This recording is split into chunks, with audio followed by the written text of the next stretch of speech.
प्रदोष काल में लगाया गया दीपक 5 स्थान पर फल देता है। पहला स्थान, अगर हमको या हमारे परिवार में किसी को काल सर्प दोष है तो हमारा प्रदोष का लगाया गया दीपक कहीं पूजन मत कराओ, वो दीप जलाने से ही काल सर्प दोष समाप्त होता चले जाता है। दूसरा स्थान, पितृदोष। अगर किसी ने कह दिया कि तेरे घर में पितृदोष है, तेरे घर में, कई लोग बता देते हैं कि तुम्हारे घर में कई माताएं पूछती हैं, मेरे घर में बेटा नहीं, मेरे घर में 3 बेटी हो गई, 4 बेटी हो गई, 5 बेटी हो गई, बेटा नहीं है, बेटा नहीं, तो किसी ने कह दिया पितृदोष है। अब तुम शंकर जी की पूजन कर रहे हो, शंकर जी पे जल चढ़ा रहे हो, शिव की स्तुति कर रहे हो, तो किसी किसी की यहाँ 3 बेटियों के बाद, 4 बेटियों के बाद, एक माता ने तो लिखा है कि उसके यहाँ 2008 में उसके घर में लड़की ने जन्म लिया था, या 2008 में उसके घर में बच्चे ने जन्म लिया था, लड़की।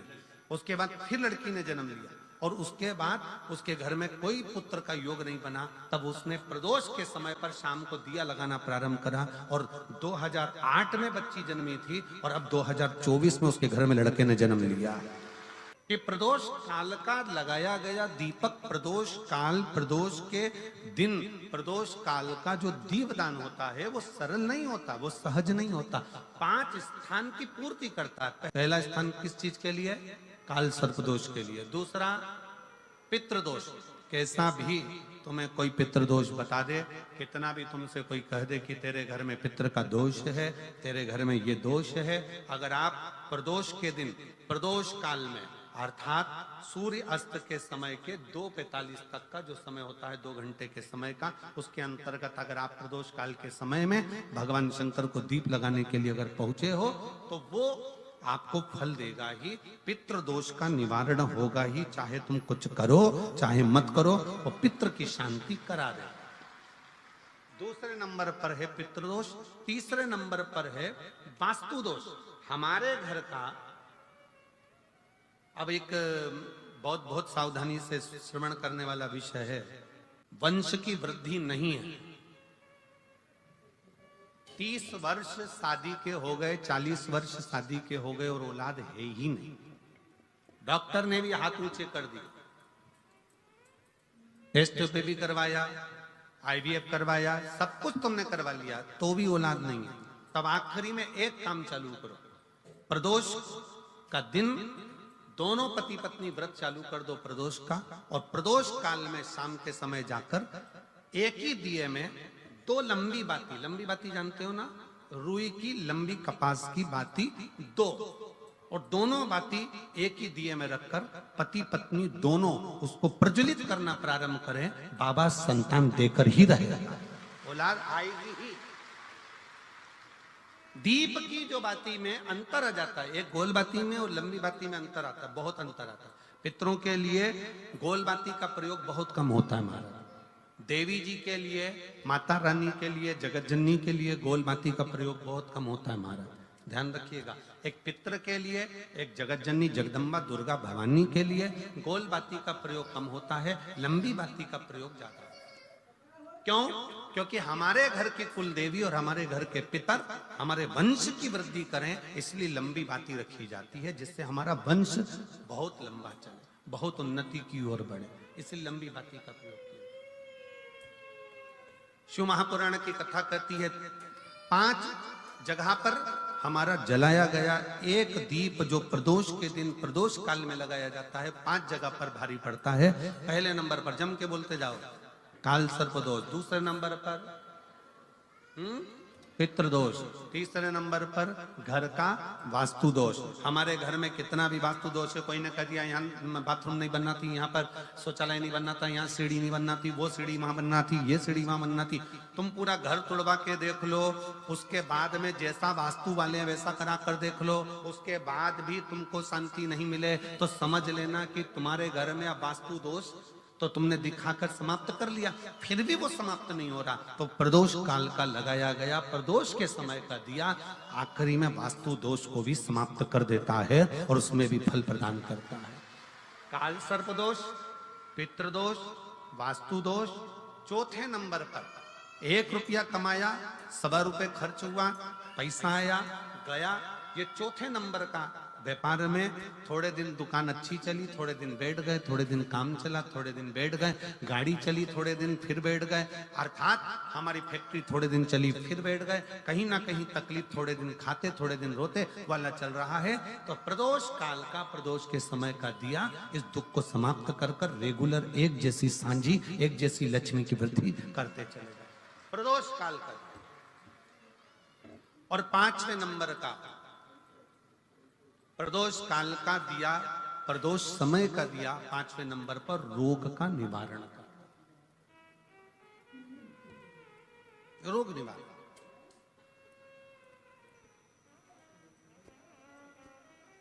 ये 5 स्थान जो बताए गए हैं प्रदोष काल के दिन, प्रदोष के दिन दीप प्रज्वलन के। प्रदोष व्रत का इतना महत्व है महाराज। ये प्रदोष व्रत होता क्या है? प्रदोष व्रत का महत्व क्या है? शिव महापुराण की कथा कहती है शंकर भगवान का प्रदोष का व्रत, अर्थात चंद्रदेव को जो क्षय रोग हो गया, बीमार पड़ गए, शरीर गलकर नीचे गिरने लगा, तब देव ऋषि नारद ने भगवान चंद्र को शंकर भगवान के पूजन का विधान बताया। और पूजन करते करते त्रयोदशी तिथि आ गई, जिस त्रयोदशी के दिन चंद्रदेव ने सुबह से शाम तक कुछ नहीं खाया। शाम के समय सूर्य अस्त के पहले चंद्रदेव ने स्नान किया, श्वेत वस्त्र धारण करे, और श्वेत वस्त्र धारण कर कर चंद्रदेव शंकर के शिवलिंग की पूजन करने बैठ गए। शंकर भगवान के शिवलिंग की पूजन जब चंद्रदेव ने करी, हाथ में अक्षत लेकर चंद्रदेव ने शंकर को समर्पित करे, ओम उमापति नमः कहकर जब चंद्रदेव ने शिव को समर्पित करे, भगवान शंकर त्रयोदशी के दिन प्रदोष समय में, प्रदोष काल में प्रकट हो गए। और प्रकट होकर बोले, ऐ चंद्र, तुमने आज मेरा अनुरोधन किया है, आज मेरा स्मरण किया है, जाओ आज त्रयोदशी के दिन प्रदोष काल में मैं तुम्हारे शरीर को स्वस्थ करता हूं। तब से ये प्रदोष व्रत प्रारंभ हुआ है महाराज। किसने करा है प्रदोष व्रत? भगवान विष्णु ने करा था। जब घोड़े का मुंह लगा, हयग्रीव अवतार, लक्ष्मी जी हंस दी थी तो घोड़े का मुंह भगवान विष्णु का लगा, तब भगवान विष्णु ने प्रदोष व्रत करा था। भगवान विष्णु प्रदोष व्रत 11, 26 अवश्य करना चाहिए, या तो 11 करो या 26 करो, करना चाहिए। प्रदोष कोई साधारण सा व्रत नहीं है, प्रदोष कोई निम्नता व्रत नहीं है, सहजता का। एक एक प्रदोष का महत्व शास्त्र वर्णन करता, शिव महापुराण कहती है एक एक प्रदोष का महत्व, एक एक प्रदोष। सोमवार की अगर प्रदोष पड़ती है, बहुत ध्यान से सुनना महाराज, सोमवार की प्रदोष पड़ती है तो शंकर भगवान कैलाश पर निवास करते हैं। मंगलवार की प्रदोष पड़ती है तो शिव काशी में निवास करते हैं। बुधवार की प्रदोष पड़ती है तो शिव रजत भवन में निवास करते हैं। गुरुवार की प्रदोष पड़ती है तो शिव गंगा के स्थल पर निवास करते हैं। शुक्रवार की अगर प्रदोष पड़ती है तो शिव नीलकंठ पर विराजमान होते हैं। शनिवार की अगर प्रदोष पड़ती है तो शिव शमी के वृक्ष के नीचे रहते हैं। और रविवार की जब प्रदोष पड़ती है तो शिव बेलपत्र के पेड़ के नीचे निवास करते हैं। महाराज, ये एकादशी शंकर से कह रही है कि आपका स्थान ये नहीं कि आप कैलाश पर मिले, उस वार को, उस तिथि के दिन, उस अनुकूल।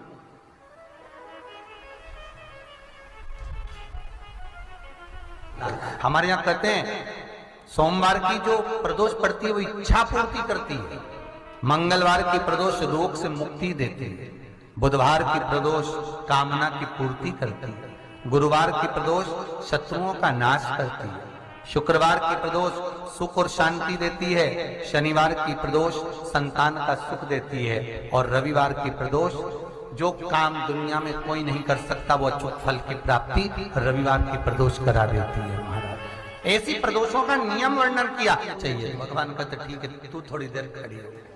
एकादशी सम्मुख खड़ी हुई। पार्वती जी ने जिस अंगुष्ठ का जल पीने के लिए लिया था हाथ में, बस पीने ही वाली थी, शंकर भगवान ने वही हाथ में जल लेकर एकादशी के हाथ में उसको देकर कहा, ले, ये मेरे द्वारा निर्मित एक व्रत है जिसे त्रयोदशी के दिन तूने मांगा है, मैं तुझे देता हूं। आज इस व्रत का फल मैं तुझे प्रदान करता हूं। अब तू जिस जीवात्मा को लेकर जाएगी उसका पाप प्रबल नहीं होगा। किसी स्त्री, पुरुष, बालक, बुजुर्ग जो भी होगा जिसने प्रदोष का व्रत करा होगा, वो जीवात्मा को तू किसी फल की कामना से नहीं, स्वतः ही लेकर चली जाए। उसमें कोई कामना नहीं है। बन सके जीवन में 11 प्रदोष या 26 प्रदोष करने के बाद आप उसका उद्यापन कर कर विराम भी दे सकते। पर जीवन में एक बार प्रदोष का व्रत मौका मिले, जिस कामना से जिस दिन का भाव आपके मन में आए कि मुझे रोग से मुक्ति पाना है तो ये प्रदोष मुझे करना है, मैं रोग मुक्ति के लिए, हम मंगल, जो भी आपके मन में आ रहा है, संतान प्राप्ति के लिए शनिचरी प्रदोष, आप उसका स्मरण करें। फिर लिखा शिव महापुराण में, बड़ा सुंदर लिखा वेदव्यास जी ने, मान लो आप प्रदोष का तो नहीं कर सकते, आप अगर व्रत नहीं कर सकते तो प्रदोष के दिन, प्रदोष काल में शाम का समय, सूर्यास्त का कुछ पल, कुछ घड़ी के पहले से लेकर बाद तक का प्रदोष काल के अंतर्गत आप शंकर जी के मंदिर में जाकर 1 लोटा पानी, 5 बेलपत्र भी अगर समर्पित करते हैं तो संपूर्ण प्रदोष का फल आपके भाग्य में प्रबल हो जाए। शिव महापुराण में इसका लड़की को मंगल है, गुरुजी लड़के को मंगल है, क्या करा जाए? कुछ मत करो। प्रदोष के व्रतों में वर्णन किया गया है कि रवि का प्रदोष, भौम का प्रदोष, मंगल का प्रदोष, बुध का प्रदोष, गुरु का प्रदोष, शुक्र का प्रदोष, शनि का प्रदोष। जो प्रदोष पड़ते हैं पूरे महीनों में, पूरे वर्ष में, मंगल का प्रदोष निकाल कर रख लो कि मंगल का प्रदोष इस दिन पड़ रहा है, मंगल की त्रयोदशी तिथि पड़ रही है, प्रदोष व्रत मंगलवार का पड़ रहा है। और जिन लड़का लड़की को मंगल होते हैं, जिन कन्या और वर को मंगल होते हैं, केवल शंकर भगवान के मंदिर में जाकर चौमुखी दिया, 4 बत्ती का दिया आटे का, उसमें घी डालकर लड़की शंकर भगवान के मंदिर में मात्र 7 बार शंकर पे से उतार कर, 3 बार स्वतः उतार कर शिव के मंदिर में रख देती है। उसका मंगल आड़े आता ही नहीं है, मंगल नहीं आता सामने। मंगल प्रदोष व्रत का इतना महत्व है महाराज। एक बात बहुत अच्छे से समझ लीजिए, जिसके घर में क्लेश होता हो, अशांति रहती हो, क्लेश रहता हो, या छोटी छोटी बात पर विवाद चालू हो जाता हो, या पति पत्नी में, परिवार में, सास बहू आदि कादिक में कहीं ना कहीं कुछ अगर विवाद रहता हो, ऐसा बेलपत्री की डंडी रहती है ना, बहुत ध्यान दीजिएगा महाराज। श्राद्ध पक्ष की कथा चल रही है, शिव महापुराण आज विराम की ओर है, ध्यान दीजिएगा। जैसे ये बेलपत्री की जो डंडी होती है, डंडी का जो भाग होता है बेलपत्री की, ऐसा बेलपत्री की 7 भाग ले लो, मतलब बेलपत्री 7 ले लीजिए। 7 बेलपत्र लेकर कच्चा जो सूत होता है ना, कच्चा सूत जो जानते हो पेड़ पौधे में माता लपेटती हैं, धागा जो होता है ना सफेद कलर का कच्चा धागा, जो बड़ में, पीपल में और आंवला आदि में लपेटा जाता है, कच्चा सूत, उसको शंकर भगवान और माता पार्वती का स्मरण कर कर नंदी के, जो नंदी होता है, नंदी के राइट भाग में, नंदी का एक पांव ऊंचा होता है, आपने देखा होगा आगे का पांव ऊंचा होता है, बैठते समय नंदी का एक पांव ऊंचा, एक पांव नीचे की हो जाता है। तो नंदी का जहां पांव ऊंचा है उस ऊंचे पांव के पास में बैठना है। कच्चे सूत पर उस बेलपत्री के जो 7 गुच्छ हैं, 7 जो बेलपत्री के भाग हैं, 7 बेलपत्री हैं, उसको अपना नाम गोत्र स्मरण कर कर उस कच्चे सूत को लपेटना है। महाराज लाल कलर का चंदन उस बेलपत्री के पत्ते में जो अग्रभाग होता है, सबसे आगे का भाग, 7 में लाल चंदन लगाना है। महाराज उस चंदन को लगाकर आप प्रदोष के दिन, प्रदोष काल में शंकर भगवान को समर्पित अगर करते हैं तो जिस घर का गोत्र बोला है उस घर में कभी क्लेश नहीं हो सकता, उस शांति का अनुभव कर, उसमें क्लेश नहीं हो सकता। एक धागा होता है पक्का धागा, एक धागा होता है कच्चा धागा। बहुत ध्यान दीजिएगा महाराज, पक्के धागे से नहीं लपेटना सफेद। कच्चा जो धागा पीपल में, बड़ में या आंवला आदि में जो हम लोग लपेटते हैं पूजन करते समय, वो कच्चा धागा। और एक बात और आपको कहने, ध्यान दीजिएगा, अगर मान लो किसी पति पत्नी का तलाक तक की नौबत हो गई और तलाक नहीं कराना है, आपस में वापिस प्रेम बढ़ जाए, छोरी वापिस घर में रहे, बेटा उसको रखे, बहू रहे, आपस में प्रेम बढ़े, वो भले मायके चली गई हो, वो भले लड़का छोड़कर चले गया हो, अकेली रह रही हो और चाहती है कि मैं पति के साथ रहना है, तलाक नहीं होना चाहिए, हम दोनों में प्रेम रहे, वो संभाले मेरे को भी और मैं भी आदर करूं, वो भी आदर करे।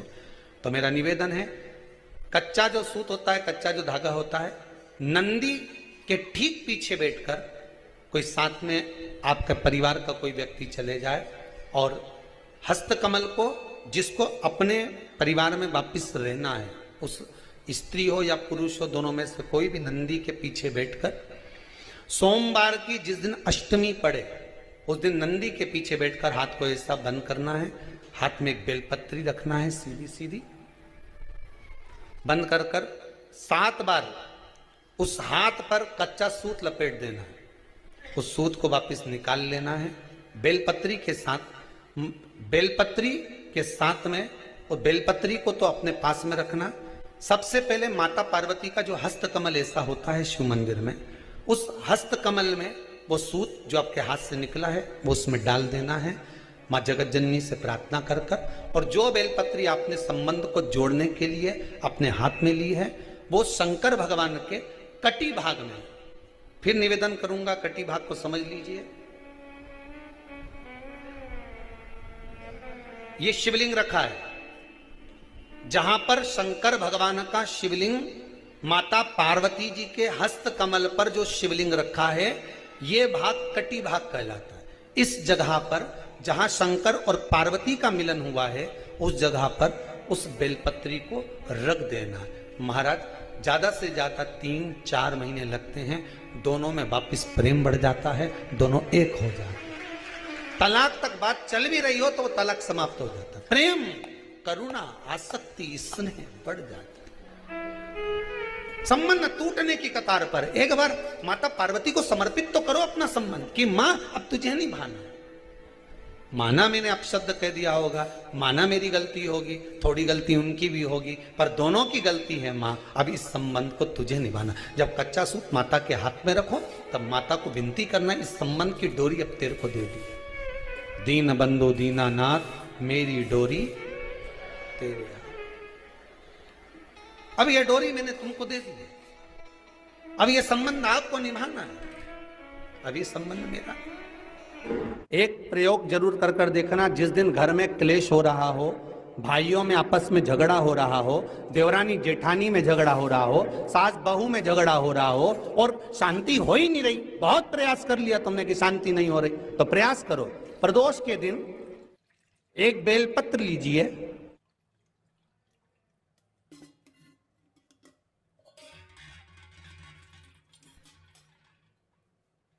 प्रदोष के दिन बेलपत्र लेकर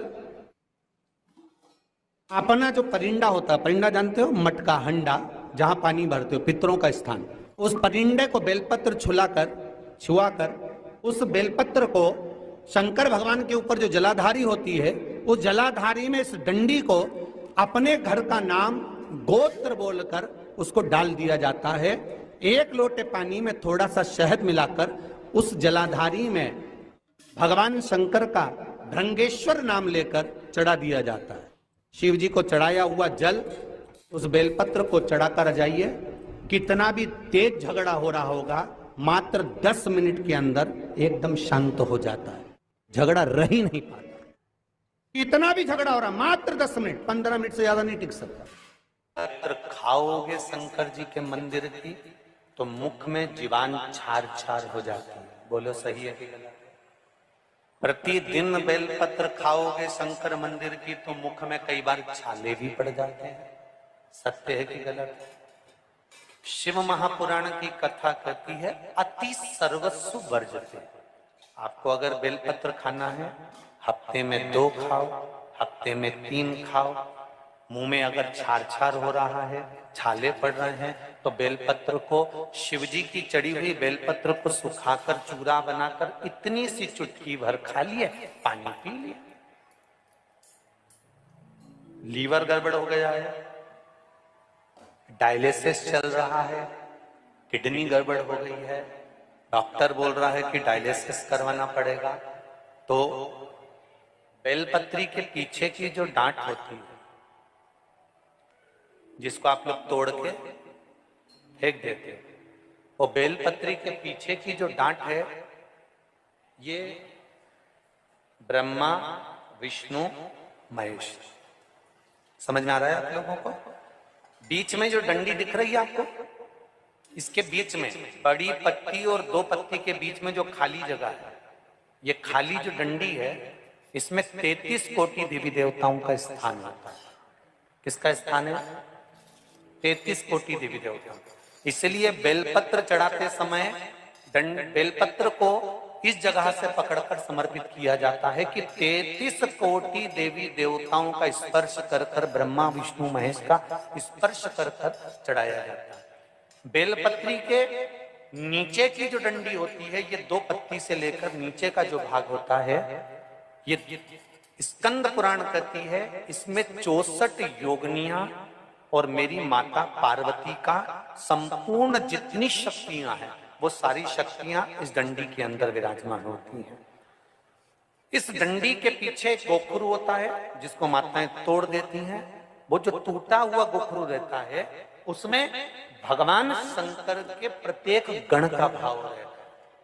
इनका काम क्या रहता है? जब शरीर में किसी व्यक्ति के जीवन में जब दुख, तकलीफ या रोग बढ़ता है, तो वो गोखरू जो नीचे का रहता है, वो टूटा हुआ गोखरू अशोक सुंदरी वाली जगह पर चढ़ाकर हफ्ते में 2 बार उसको चबा चबा कर अगर खा लिया जाए तो डायलिसिस की जरूरत नहीं पड़ती, डायलिसिस छूट जाता है, लीवर और किडनी काम करना प्रारंभ कर देते।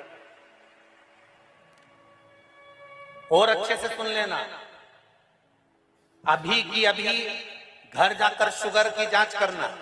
शुगर कितनी भी हाई जा रही होगी, बेलपत्री के नीचे का गोखरू टूटा हुआ अशोक सुंदरी पर चढ़ाकर खाकर 5 से 7 मिनट मुंह में रख लीजिए और